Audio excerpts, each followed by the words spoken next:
Great to be with you again on Locked On Texas Tech on the Locked On Podcast Network. Your team every day, always free and available on YouTube or anywhere you get podcasts. And thanks as always for making us your first listen. Today's episode brought to you by Monarch Money. Take control of your finances with Monarch Money and use our code Locked On College at monarchmoney.com for 50% off your first year. With the only Chris Level, I'm Casey Cowan, back for a Locked On Texas Tech special edition. Wrapping up the week as we dive into the Matador Mob mailbag, and a whole lot to get to. We will get to some things concerning Joey McGuire's football program and heavy burdens carried by certain individuals as we look ahead to the fall. And of course, we're going to spend a lot of time talking hoops.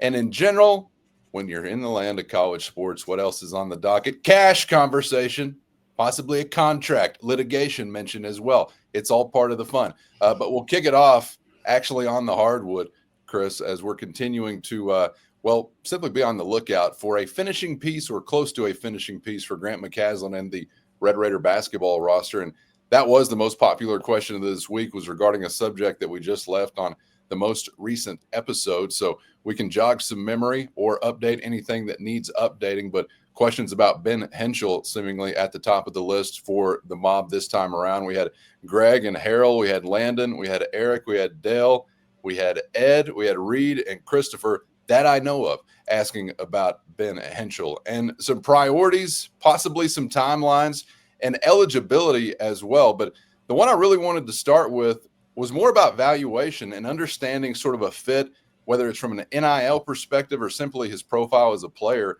within this roster. If you got kind of a category that exists with, say, a JT Toppin, or you have a category, so on and so forth, as you roll through this roster.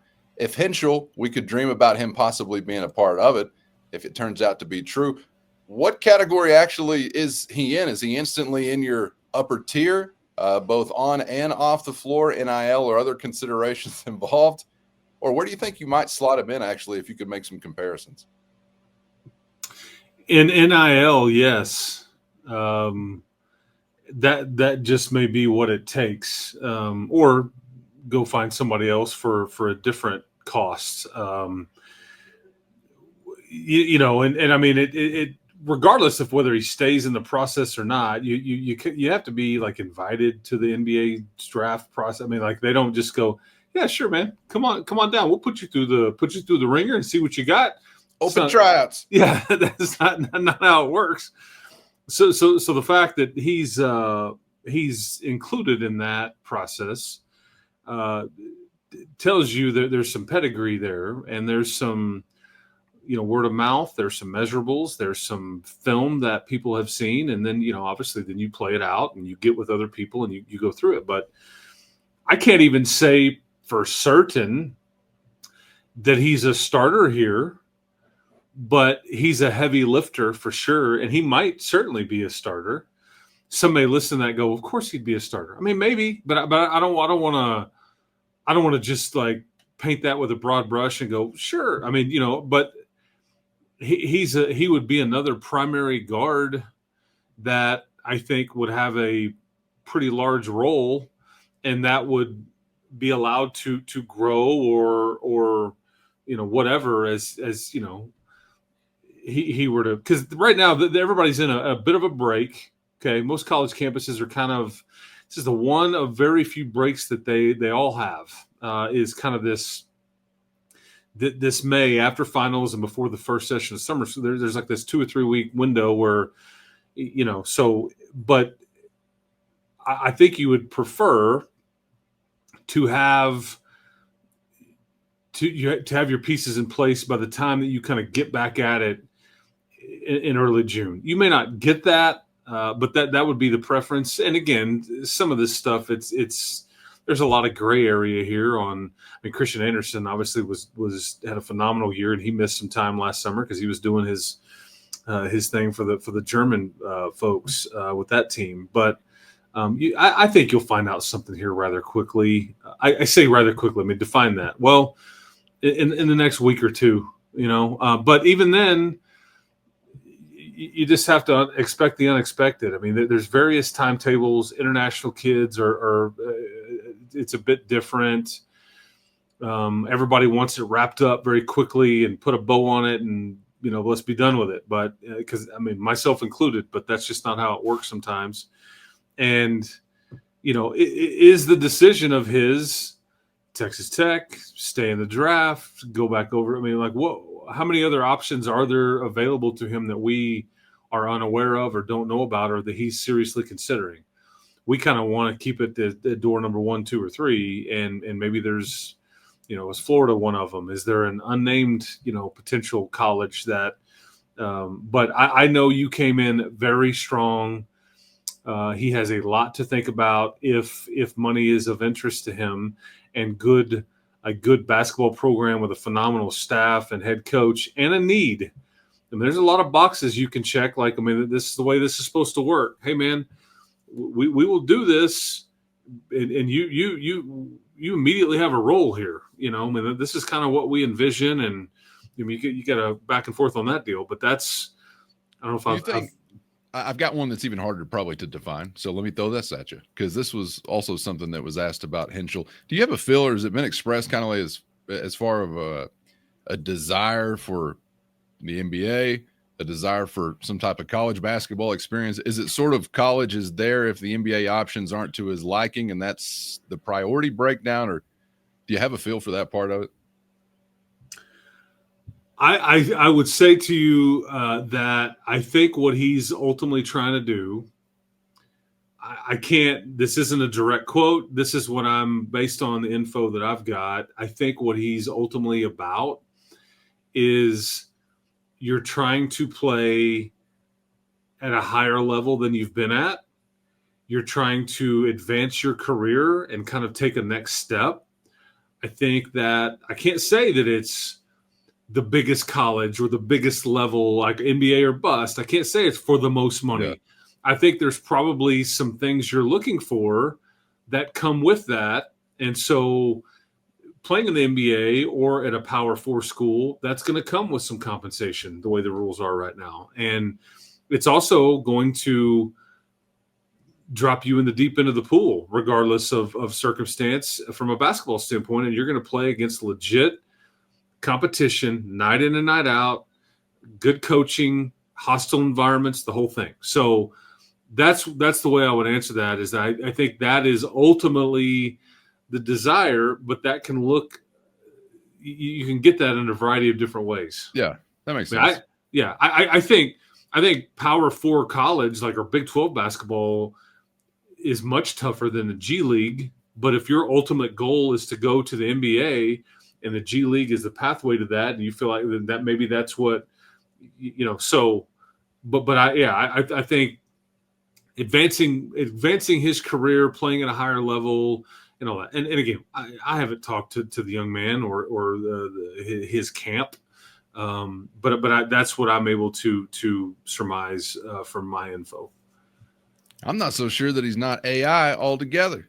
Out of nowhere on my radar, not knowing anything about Ben Henschel not too long ago. Now all of a sudden it's Ben Henschel. It's Ben Henschel. I'm waking up screaming in my sleep. My wife is concerned. Ben Henschel! I just yell into the night, Ben, we're thinking about you out in the 806. Let's just get together and make a deal. A couple of interesting angles here to it otherwise. Let's see here. We had Matt, we had Chris asking about, is Chris Level thinking about other names or names to be in play if Ben Henschel doesn't turn out to be a reality? Have you gotten that far down the path yet?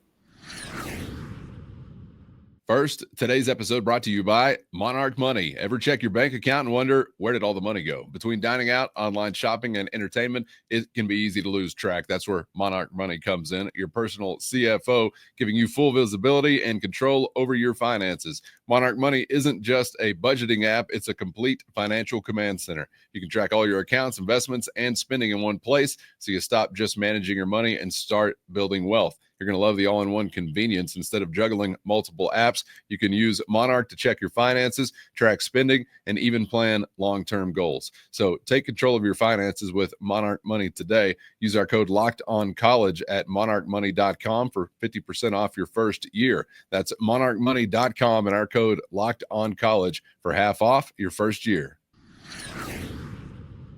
Is Chris Level thinking about other names or names to be in play if Ben Henschel doesn't turn out to be a reality. Have you gotten that far down the path yet?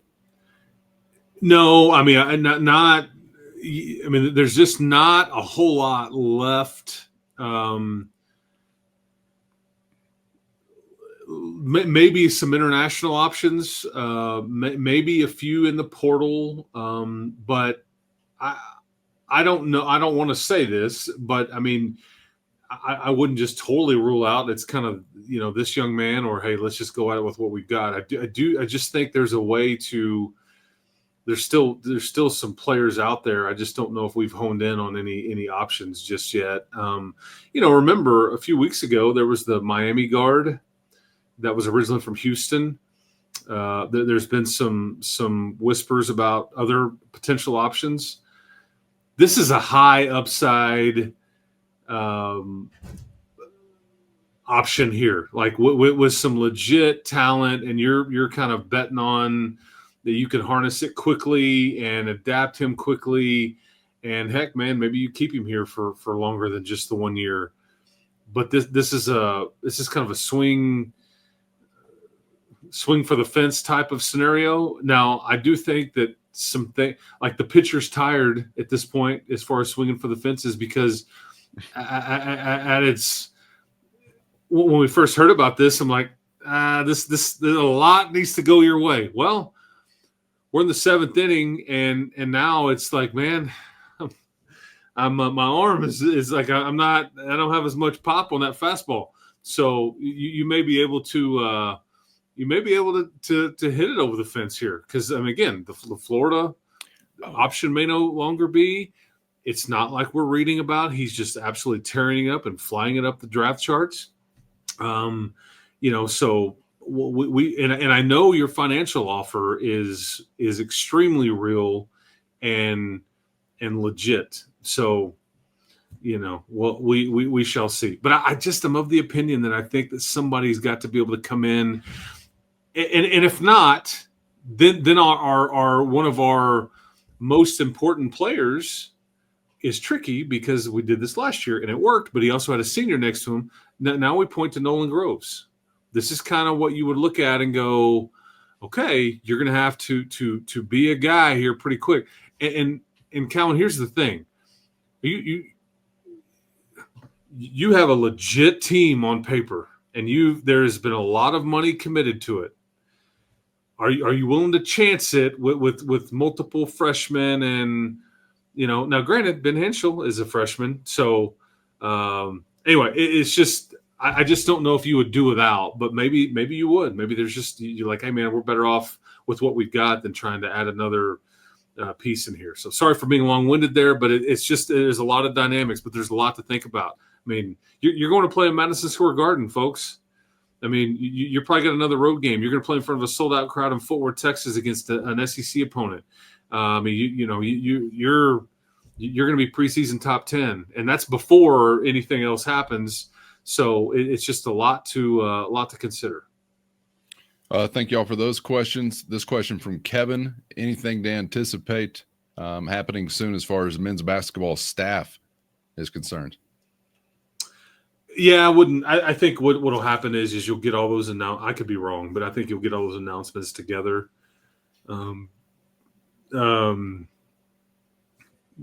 Grant has been out at various events speaking and everything, and I just don't think that he's ready to go down the road yet on tell everybody what he's done. My personal opinion is I think you just need to remember the name of Chris Nottingham as a possible promotion from within, and then we'll just kind of see where it goes. But Grant's got, with a new contract, he was like a lot of coaches. Part of what he's angling for is I want to be able to take care of my people, and I want to be able to pay them well so we don't lose them. Not that you lost Coach Breyer or Coach Barnwell for pay. I mean, one leaves to be a head coach, the other one just gets a lot closer to family and all that stuff. And what's interesting is, like, Iowa, right? The Drake coach leaves, and that we all know, and Ben McCollum and everything, and University of Iowa, this Big Ten team. they are operating on a very thin and very small NIL budget. This Big 10 team. So it's just interesting how you think Big 10 and you're like, well, they're just swimming in money. Well, no, not Iowa basketball. It's just that part is interesting. But I don't know if we're on the cusp of an announcement, I guess, to your point. But I think when he does announce it, you may get like one – if one of the national guys doesn't break it first, I bet you get like Wes Bloomquist will send out hey, here's the staff changes and boom, boom, boom, boom. So. All right. Switching gears. Thank you for that question. Jared asks, heading over to the football program, is this the most four-star players Tech has ever had on a football roster? Do we feel that on paper, this is the most talented roster assembled in this university's history? I think that depends on how you view it. I think from like 1 to 60 or 1 to 65 or something like that, I bet this is the most talented roster you've ever had. However, some people identified talent was like, I mean, do you have how many first-round draft picks you got on this team? I don't know if you have any, but so it depends on how you view it. But yeah, depth-wise and overall just talent and ability, probably so.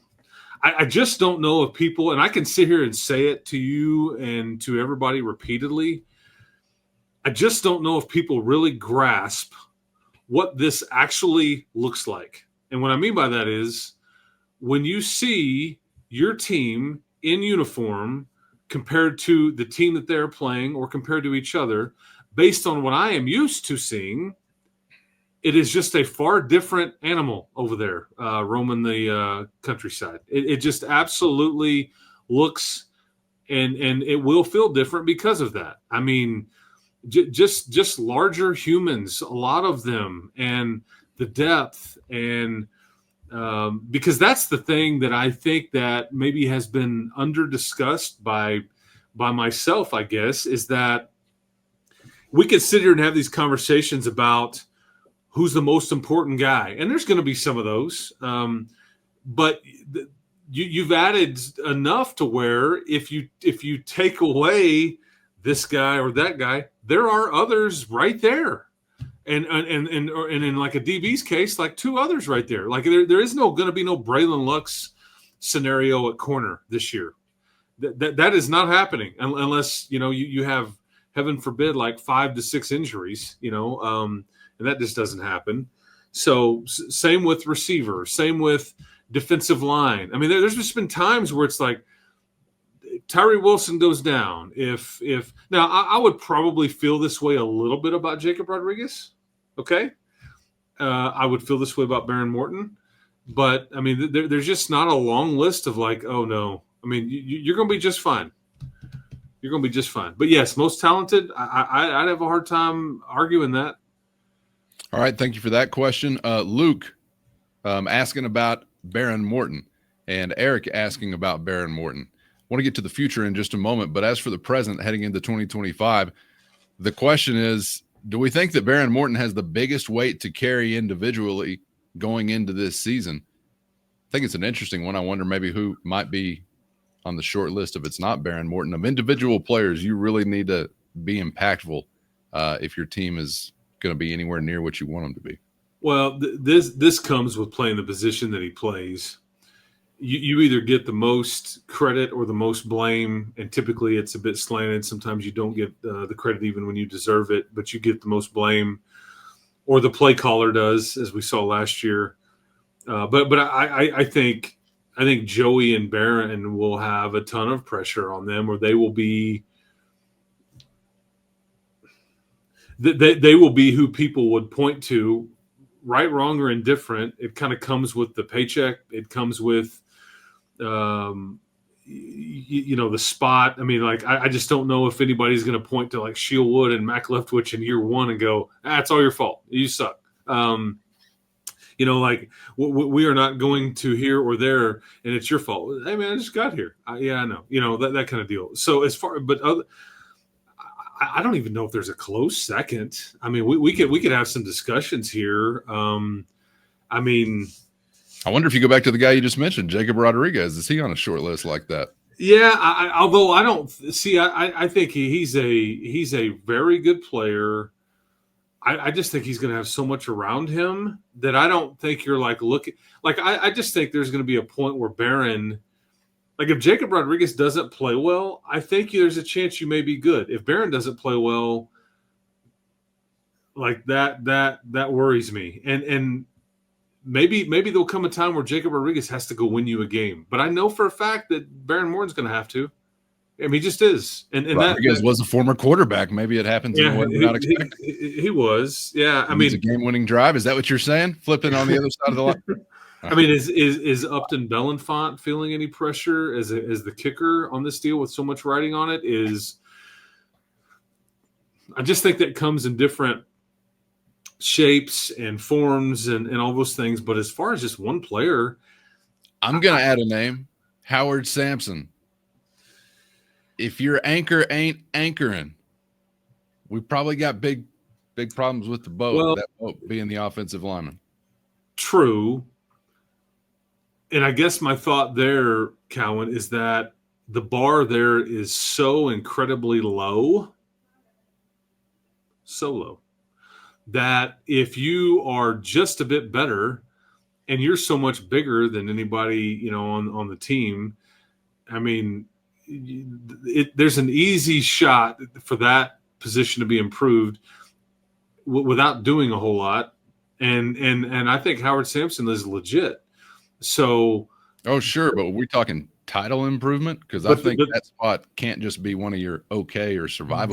But that's fair. I and I mean, I guess you can get into some of your edge guys or Lee Hunter or, but nobody can control the whole thing as much as Barron can. That's part of that comes with the position. I could argue that Barron is not just like he's probably got a lot of pressure on him right now, and it has nothing to do with the football game on a Saturday afternoon in the fall. It has to do with, because I think he's been tasked with trying to bring it all together. Like let's create this culture with all these new parts, and I think he's really been tasked with that. Probably Jacob has too. Your Coy Akins, Sheridan Wilsons, all these guys that have played here before. But yeah, I mean I would love to hear, like, I just don't even know. Like if you want to talk about Jacob or Bellenfant or whoever you want, I just think there's a wide gap between who's got the most pressure on them. But maybe he doesn't, because you know what? Maybe Will Hammond is going to be just fine. And if Barron gets dinged up, then Will Hammond will. I mean, maybe there's some. Well, that's what I was going to say earlier. Like the argument against it may be, well, if Barron Morton is going down, you can still survive it, but you're only surviving it with another quarterback being really good. So it's the position. So the QB room. Yeah, the position makes a lot of the argument in and of itself, but. And your O-line room, I think that if we want to talk, that's maybe a bit different talk, but I think that's very fair. Like your O-line room, there's a level of responsibility there that Vinny Scurry, Hunter Zambrano, Will Jadis, Howard Sampson, Davion Carter.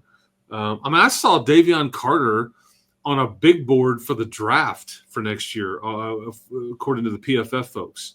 I mean, he was like a mid-round pick. That is not something I expected to see. So, I mean, and he's somebody that you weren't even sure he was going to be a starter. And so that group right there, I think, has a tremendous amount of pressure. Now, whether they know it or not, I don't know. But there's a reason that you brought in a bunch of those guys. Maybe Clay McGuire feels that. I mean, that's the whole I will. That started from that position. That's what we were trying to change. And I think the defensive line thing just kind of came along with it, because I think they got trench hungry and we're like, man, let's just keep eating. And you just kept adding and adding and adding. And they did. I mean, Cash Cleveland, you still kept going. Sure. You got to build from the inside out. You can probably have an argument which side of the line of scrimmage you start with, but both are great ideas. That's where football is won or lost still in 2025. Thank you for that question. Brent asked, before we move on from the QBs, I got to get to Luke. And we also had Ronaldo asking about the name Will Hammond. get to Luke, and we also had Ronaldo asking about the name Will Hammond. And the scenario was essentially, what kind of season are we wanting to see from a guy that we look at as the future? Because we want it to go very well for Baron Morton, but I'm still sort of wondering what type of opportunity may be there for Will Hammond. And it's hard to gauge with the new offensive coordinator being there as to what we might see with a second QB. But I'm also thinking I'd just love to have Will Hammond leisurely enjoying a whole bunch of garbage time as it relates to blowouts in favor of the good guys. That'd be nice. Yeah, and that's the thing about the first couple of games anyways, is that you may be in some lopsided games, but you still have so many new pieces in a new scheme. You could still argue that for your starters and everything like that those reps would be valuable and all those things. But yeah, I mean, I think you're hoping that he gets a little run. But I mean, if I'm being honest, I hope we don't see him much. His time now, yeah. his time is coming, and he's certainly the future here without a doubt. But I would say I would tell you that I'm hopeful that we don't see him just a ton in a real circumstance, and maybe when we do see him, it's just trying to get out of here, because he will come in and sling it. He's just a really good player. I mean, he's one of the safest bets of anybody on that team of having a legit career here. One of the safest bets you're probably not getting good odds because it is such a safe bet, but like his floor is so high. Now we could debate how high his ceiling is, but his floor is high. And this is the fun part about when you recruit, because you're trying to mitigate misses, and you did not miss with him. He will be just fine. All right. Thank you for that question. This one from Brent. If Texas Tech does not make the Big 12 championship game this fall, what would be the cause? Anything come to mind quickly? This is kind of a Rorschach test, because I think there could be a lot of answers here. So if you are not to get to the title game, right, it would be why? It would probably be what we just – yeah, I mean, it's because either the QB or the offensive line play isn't good enough. I think you can spin the wheel here. Maybe your defensive line is not as good as you thought. Maybe I guess we just gave this answer, maybe talking about these impactful guys. Maybe you have a kicker problem. Yeah. The margin here, it's probably going to be one game difference. That's just the way it's going to go. And we can sit here, 7-2 going to be good enough? Is it going to require you to be 8-1? You're going to have to be 9-0? I don't know. But I mean, two conference losses and you're playing with fire, absolute fire. Like you may be sitting there going, damn, and what caused it? What caused it? You couldn't go get it done on the road? Did you get a bad call? Did your QB not convert a third down and an 8 that would have set up a field goal? Did you miss a 42-yarder? Did you just have a game where you didn't create any takeaways at all and you turn it over once or twice? I mean, again, the margins will be very, very small here. No question about that. Appreciate that question. Upton Belafonte getting some run on this episode. Didn't necessarily see that. Well, that should tell you exactly what Chris is telling you. Okay. Eric's asking about this big shakeup we keep kind of buckling up or preparing for when it comes to college sports. I don't know if you just call that realignment. I don't even feel like sometimes that term is applicable in this instance anymore, but whatever it is, however you describe it, whatever is coming up, Chris, a stab at a timeline. Simply wants to know, are we talking 5 years, 10 years, any number of what do you feel like is a legitimate timeline for, I don't know that it's the final round, but the next round of some significant movement? Well, it's the next. It's when all these media rights deals start to get redone and re-upped, and that's when your movement happens. That's when, that's when you'll start to see. And I can't say. I mean, the Big 12 is like their deal is up like pretty quick again. They haven't even started it yet, but it's up pretty quick again. I mean, like the ACC, these boneheads, man, they're still under contract until 2036. I mean, like, great idea. Yeah, I mean, just absolute genius, fellas, absolute genius. We got an ACC network. Nobody watches that. So, but the Big 12, the SEC, and the Big 10, it's in that 29, 30, 31, kind of range. That's why the college football playoff is, the 26 through the 31 range, I think. And so everything is just kind of, but as we know, a lot of this stuff starts to play out a year or two ahead of those deadlines. And you start to negotiate these media rights deals before yours comes up, because there's exclusive rights windows. There's all these different things to try to get out in front. And what is interesting to note is what does this space look like in that many years off, like from a media rights standpoint? I mean, there's, is the streaming thing a bigger deal or a lesser deal? Is being on network, but that's what will largely dictate it. And what kind of rules do we get with the playoff? I mean, as everybody saw yesterday, the playoffs started to make some changes with their rules and everything. And so that came out, on Thursday, a little after lunch, on some of the, but what does that look like off into the distance? So, and it's hard to forecast. I mean, just talking about how people will consume it. It's hard to forecast in the next week. By that time, we'll probably all be plugged into pods, eating through tubes or something, and just living through we all can't be Matt Ernst and the weatherman that he just nails every time, right? I mean, he's literal perfection. That's tough. All right, thank you for that question. This question coming up, let's see here. Let's go to Dale, who is asking about this from the Wall Street Journal. Up and coming, I'm not sure, I hadn't heard of that, but he says, Nigeri Kennedy, described in a feature by the Wall Street Journal as softball's first $1 million player and maybe the last. Could you expand on what this might mean for Texas Tech or this landscape of NIL monetization in general, as we're trying to suggest that one category will meet future standards and another category will not meet future standards? But to hear the answer to that question, you'll need to be a Matador Mob insider. So hit the show notes and find a link to a free 14-day trial there. That's your direct line to Chris and myself. For those on the outside, this is where we leave you. Make sure you're subscribed on YouTube or anywhere you get podcasts so you don't miss a thing. And become a Matador Mobster today for less than a cup of coffee a month, so you'll get the full Mailbag experience next week. Chris, thank you for your regulation time once again. We're on to the OT. Appreciate it. Overtime. Yeah. Yes, appreciate it. Thanks for everybody for putting up with us all week long. Try to throw a lot at you guys. A lot's happening.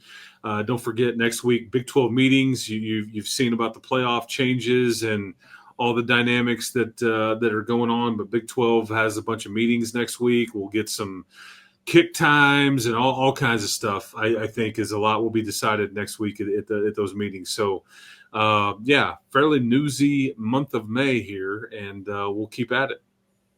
All right. Appreciate your time. As always, get subscribed on YouTube or anywhere you get podcasts. Thanks to the everydayers for always being out there. We'll see you on the other side. Hope you have an excellent weekend. For Chris, I'm Casey, and we hope to see you back for the next round on Locked On Texas Tech.